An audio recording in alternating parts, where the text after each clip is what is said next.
ప్రియమైన విశ్వాసులారా, అందరికీ నమస్కారం.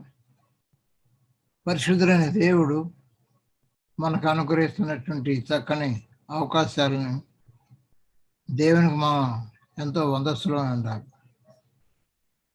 అవును ప్రియారా, ఈ రోజున మనకు చక్కని వాక్యాన్ని దేవుడు అనుగ్రహించున్నాడు. ఈ వాక్యాన్ని మనం ధ్యానించే ముందు చిన్న ప్రార్థన చేసుకుందాము. దయచేసి అందరూ కళ్ళు మూసుకొని తల్ల ఉంచినట్లయితే ప్రార్థన చేసుకుందాం. సర్వశక్తుల సర్వాధికారి కృపగల దేవ, నీ నామం పరిశుద్ధపరచుడు గాక. పాపులం ప్రభా, మా పాప మన్నించి ప్రభా ఈ రోజున మాకందరికీ చక్కని వాక్యం అనుగ్రహించగలరని మీరే మాతో మాట్లాడి మీ బిడ్డలందరితో కూడా మాట్లాడమని కోరుతున్నాం. ప్రభా, నీవు దేవుడవు. ఈ చివరి జన్మల్లో మాకు అనుగ్రహిస్తున్నటువంటి ఆశీర్వాదాలకై మీకు వందనాలు. వాక్యం ద్వారా మమ్మల్ని ప్రతిష్ఠిస్తానని వాగ్దానం చేసుకున్నారు. మమ్మల్ని అందరూ కూడా ప్రతిష్ఠించండి. మీ చిత్తానుసారంగా ప్రభా మీరు మాతోనూ వారితో కూడా మాట్లాడి నీ యొక్క ఆశీర్వాదాన్ని మాకు దయచేయమని, మీ వాక్యాన్ని మాకు బోధించమని, మీ పరిశుద్ధాత్మ సహాయం మాకు అనుగ్రహించి సహాయం దయచేయమని యేసు మహాపరిశుద్ధనామను మీ కిరణంగా వేడుకొని ప్రార్థిస్తున్నాము తండ్రి. ఆమేన్. ప్రభునందు ప్రియులారా, యేసు ప్రభు ఆయన పూర్వకాలమందు ఇప్పుడు కూడా మాట్లాడుతున్నాడు. గత కాలంలో కూడా యేసు ప్రభువే యెహోవా పేరు మీద ఆయన అనేక విషయాలు, అనేక అద్భుతాలు చేస్తున్నాడు. అనేక క్రియలు ఆయన వాక్యం ద్వారాగా ఆయన చేశారు, చేసి చూపించారు. ప్రభునందు ప్రియులారా, ప్రతి ఒక్కరు కూడా ఈరోజు మనం చెప్పబోతున్నట్టు దేవుడు మాట్లాడబోతున్నట్టు ఆ వాక్యాన్ని, అది మీరు సాధ్యమైనంత వరకు కూడా మీ మనసులో పెట్టుకోవటానికి ప్రయత్నం చేయండి. అది నేను చేస్తున్నాను, మీరు చేయాలని. ఇంకా అనేక మంది బిడ్డలు ఈ కార్యక్రమం చూసిన వారు కూడా ఈ యొక్క ప్రత్యేకమైన కీర్తన 91 ఇప్పటికే చాలామంది చేసే ఉంటారు నా ఉద్దేశం. ఇంకా కూడా చేయటం మంచిది. ఈ వాక్యం కంటతా పెట్టడం చాలా అవసరం. ఈ రోజున మొట్టమొదటి వాక్యమును, తర్వాత కొన్ని వాక్యాలు అవసరమైనటువంటివి, ముఖ్యంగా 14 వాక్యం నుంచి మనం ధ్యానిద్దాం.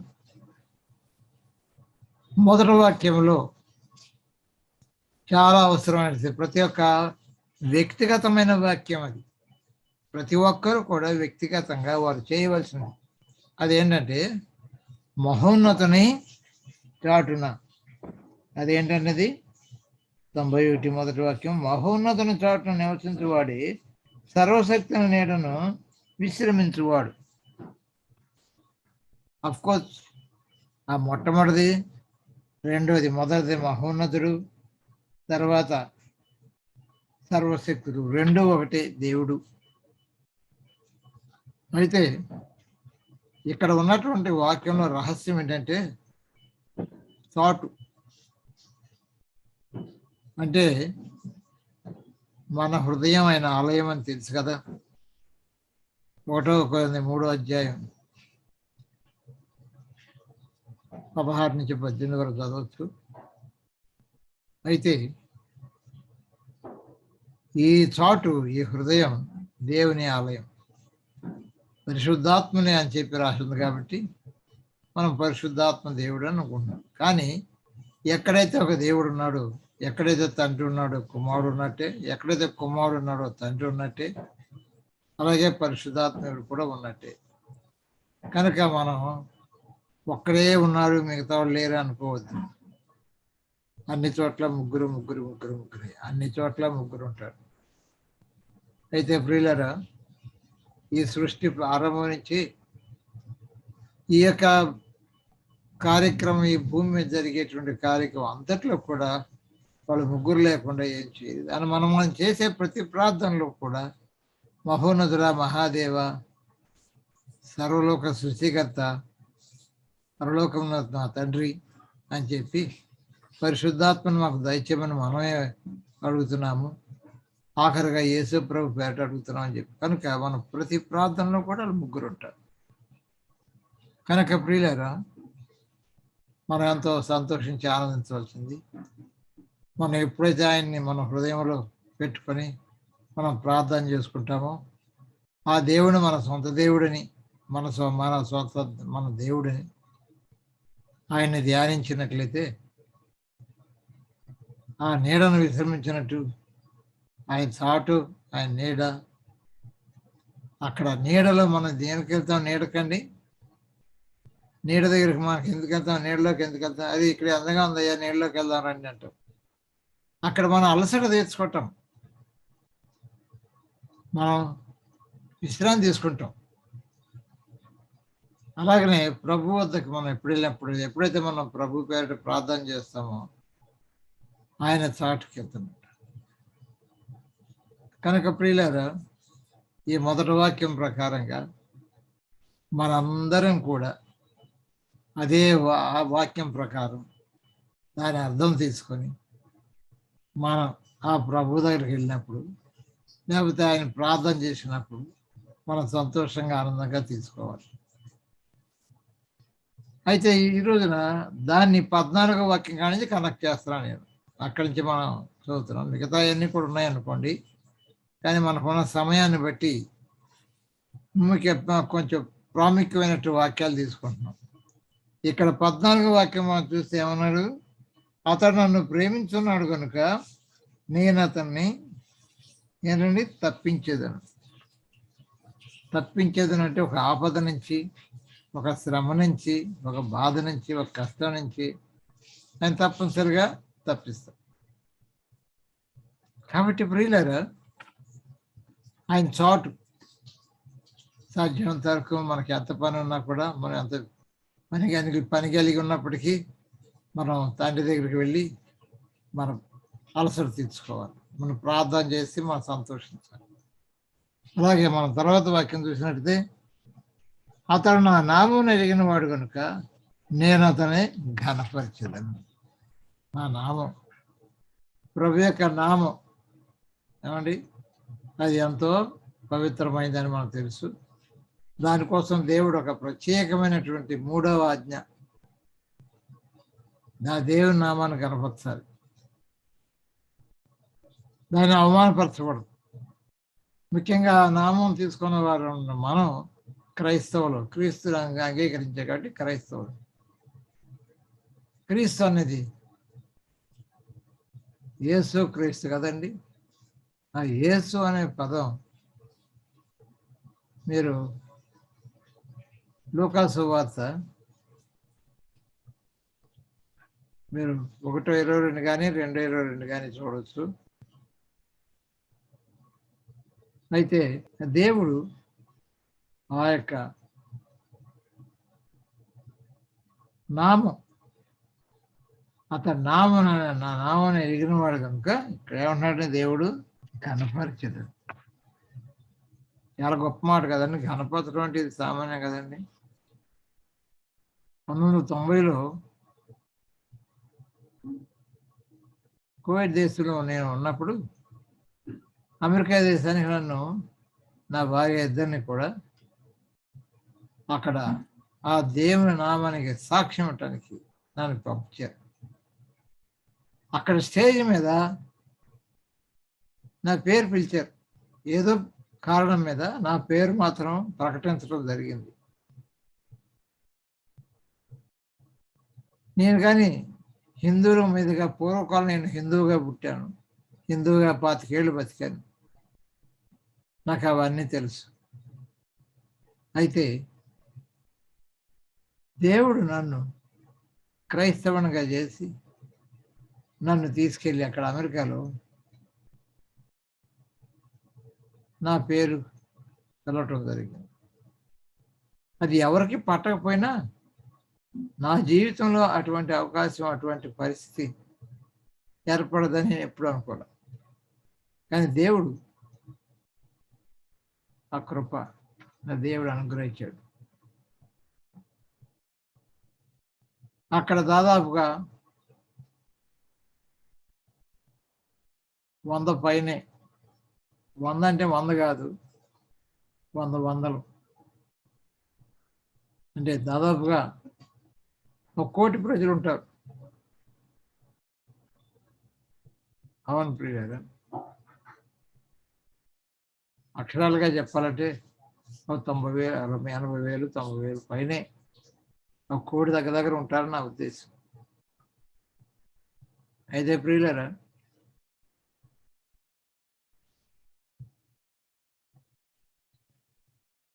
ఒక్క మనిషి ఉన్నా, ఇద్దరు మనుషులు ఉన్నా, ఒక మంచి విషయంలో మన పేరు చెప్పుకుంటే అదొక సంతోషం.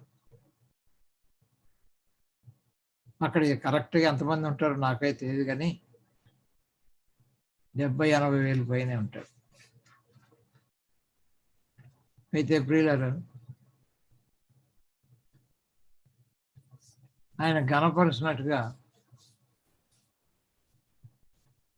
మరి ఆయన సేవకుడిగా, పాస్టర్గా కూడా చేసిన విషయాన్ని కూడా ఒక అన్యుడిగా పుట్టి మరి పాస్టర్గా కూడా అవటం అనేది కూడా దేవుడిచ్చిన ఆశీర్వాదం. నేను గొప్ప చెప్పుకోవట్లేదు, దేవుని సేవగా నేను ఈ రోజు వరకు సేవ చేస్తానే ఉన్నాను. కొద్ది అవ్వచ్చు, ఎక్కువ అవ్వచ్చు, సాధ్యమైనంత వరకు దేవుడు నాకు ఇచ్చిన శక్తిని బట్టి ఆయన ఇంకా సేవ చేస్తాను.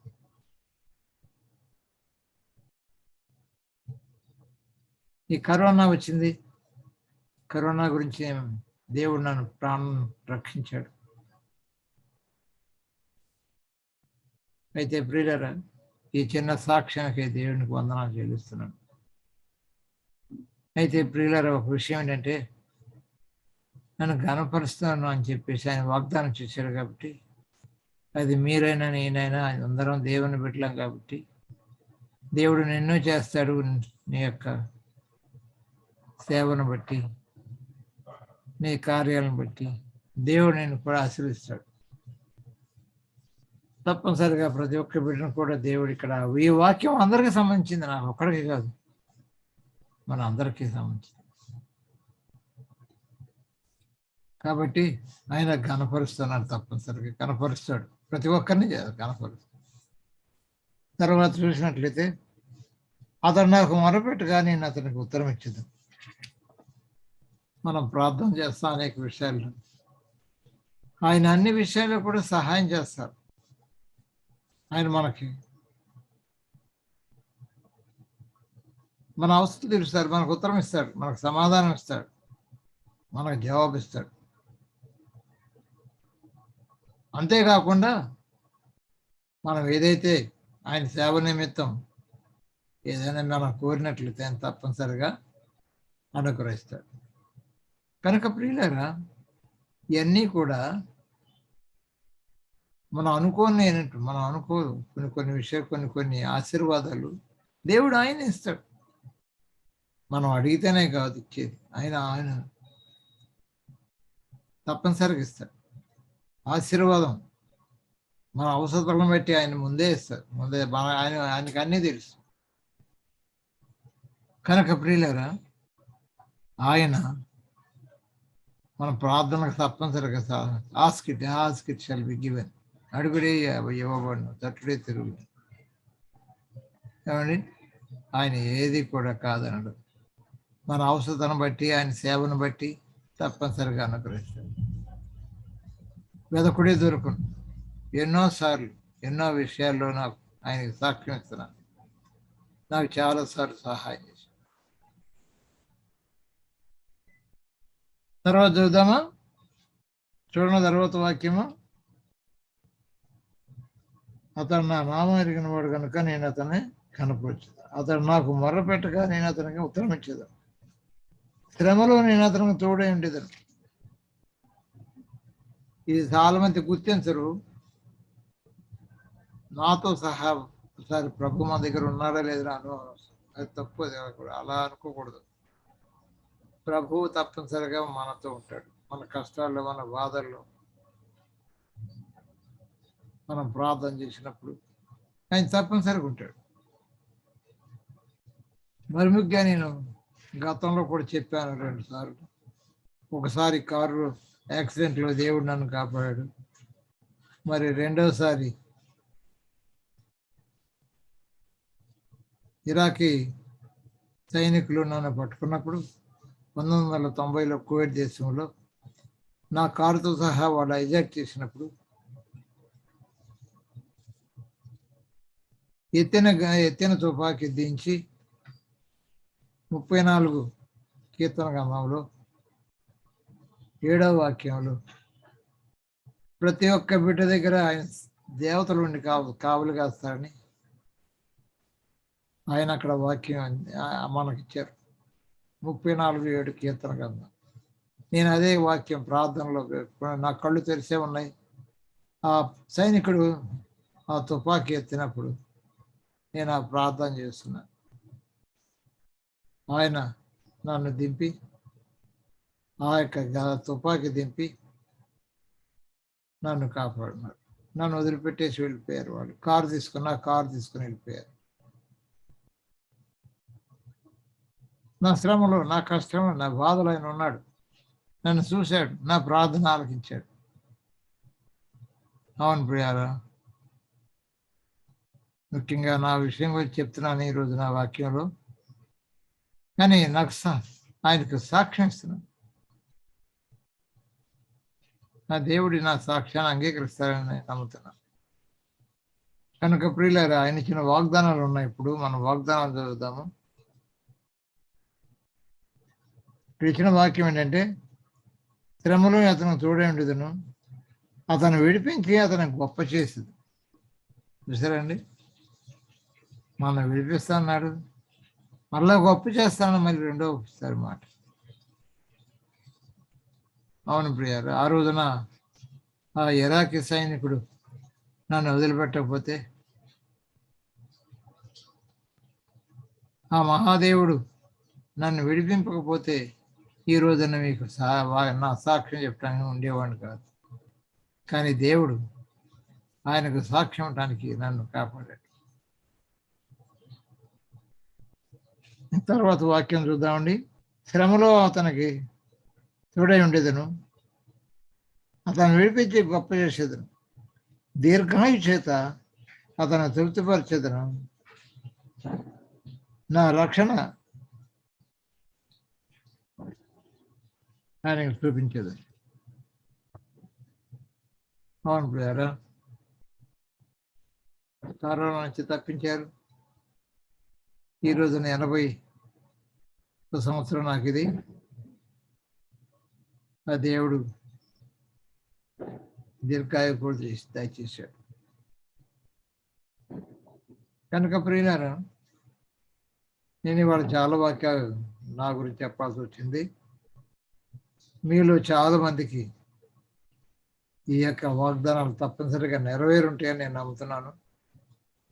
మీలో ఒక్కొక్కరిని సాక్ష్యం అంటే తప్పనిసరిగా సాక్ష్యం ఇస్తారు. అయితే ప్రియులారా, రాబో దినముల్లో ఆ ప్రభు కృపను బట్టి ఆయన ఇంకా అవకాశాలు ఇస్తారని, మీలో ప్రతి ఒక్కరిని కూడా దేవుడు ఆశీర్వదించి మీ యొక్క సాక్ష్యం కూడా ఆ ప్రభు వింటాడని నేను నమ్ముతున్నాను. దేవుడు మేము అందరినీ, మీ కుటుంబాన్ని, మీ బిడ్డల్ని అందరినీ ఆశీర్వదించి ఆయన నామాన్ని ఇంకా ఘనపరుచుకుంటాడని, ఆయనకు సాక్ష్యం ఇవ్వడానికి ఆయన ఇంకా అవకాశాలు ఇస్తాడని నమ్ముతున్నాను. అయితే దావీదు మహారాజు ఇంకా చాలా విషయాలు చెప్పాడు ఈ 91లో. మీలో ప్రతి ఒక్కరు కూడా పరిశుద్ధ గ్రంథం ఉన్నా లేకపోయినా మరి ఇతరుల దగ్గర తీసుకొని ఈ 91 కీర్తన మీరు అందరూ కూడా సాధ్యమైనంత వరకు కూడా మనసులో పెట్టుకోవడానికి ప్రయత్నం చేయండి. ఈ చివరి దినంలో ఒకవేళ మనం ఒకవేళ శ్రమల పాలైతే, ఇక్కడ కష్టాల్లో శ్రమల్లో పడితే ఈ వాక్యం మనకు చాలా చాలా సహాయపడుతుంది. ఈ వాక్యంలో చాలా గొప్ప గొప్ప విషయాలు ఉన్నాయి. ఇంకా పైన మనం చదవలేదు, కానీ అవన్నీ కూడా మన మనసులో పెట్టుకుని సాధ్యమైనంత వరకు సాక్ష్యం ఇవ్వటానికి దేవుడు అవకాశం ఇస్తాడు. ఈ వాక్యాలు మనసులో పెట్టుకొని ఆ ప్రభు యొక్క కృపను పొందాలని, ఆ ప్రభు ఆకాశంలో ప్రత్యక్షమైనప్పుడు మనం బ్రతికున్నా చనిపోయినా ఆ ప్రభు యోగు గ్రంథంలో 19వ అధ్యాయంలో ఆయన 23, 24, 25 వాక్యాల్లో ఆయన ఇచ్చిన గొప్ప సాక్ష్యం, ఈ శరీరంతో కాదు మరొక శరీరంతో నేను ఆయన తప్పనిసరిగా ఎవరో కాదు, నేనే నా కనులారా నేను చూస్తానని చెప్పాడు. అలాగే మీరు కూడా తప్పనిసరిగా ప్రభువుని చూడాలని నా ఆశ. దేవుడు మిమ్మల్ని అందరినీ దీవించగాక. చిన్న ప్రార్థన చేసుకుందాము ముగించే ముందు. God bless you all. ప్రార్థన చేసుకుందాం. మహాదేవ, పరిశుద్ధుర ప్రభువ, కృపగల తండ్రి, నీ నామం పరిశుద్ధపరచుడు గాక.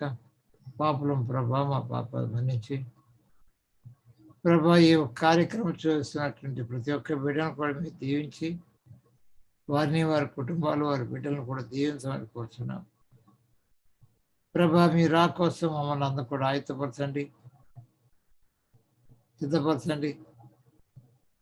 మిమ్మల్ని చూసే భాగ్యం మాకు కూడా దయచేయమని, సమస్త మీ చేత మేము జరిపించి మా పాపాల నుంచి ప్రార్థన అంగీకరించమని మహాపరిశుడు పరమ తండ్రిని యేసు పరిశుద్ధ నామమున మీకు కిరణగా వేడుకొని ప్రార్థిస్తున్నాం తండ్రి. ఆమేన్. అందరికీ నమస్కారం.